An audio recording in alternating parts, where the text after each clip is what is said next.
ലിംക ബുക്കിലെ ചരിത്രം തിരുത്തി തിരുവനന്തപുരം നെയ്യാറ്റിൻകരയിൽ 1000 പേർ അണിനിരന്ന മാർഗം കളി. നെയ്യാറ്റിൻകര പ്ലാത്താങ്കര സ്വർഗാരോപിത മാതാ ദേവാലയത്തിലാണ് തിരുനാളിനോടനുബന്ധിച്ച് മെഗാ മാർഗം കളി അരങ്ങേറിയത്.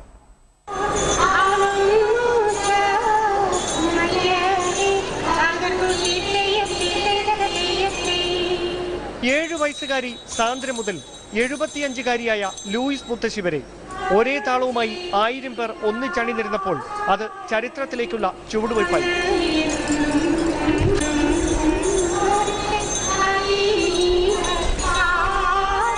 പള്ളിമുറ്റത്തെ 13 വിളക്കുകൾക്ക് മുന്നിൽ 26 വൃത്തങ്ങളിലായാണ് 1000 പേർ അണിനിരുന്നത്.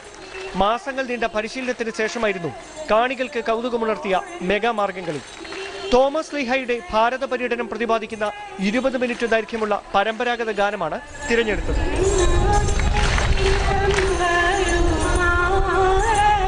ഒരു വർഷം മുമ്പ് എറണാകുളം കലൂർ സെന്റ് സേവിയേഴ്സ് പള്ളിയിൽ അരങ്ങേറിയ 640 പേർ പങ്കെടുത്ത മാർഗം കളി നേരത്തെ ലിംക ബുക്കിൽ ഇടം പിടിച്ചിരുന്നു.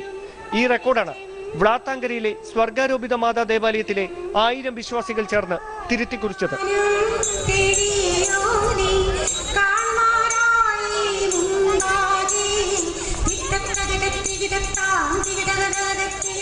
മനോരമ ന്യൂസ്, തിരുവനന്തപുരം.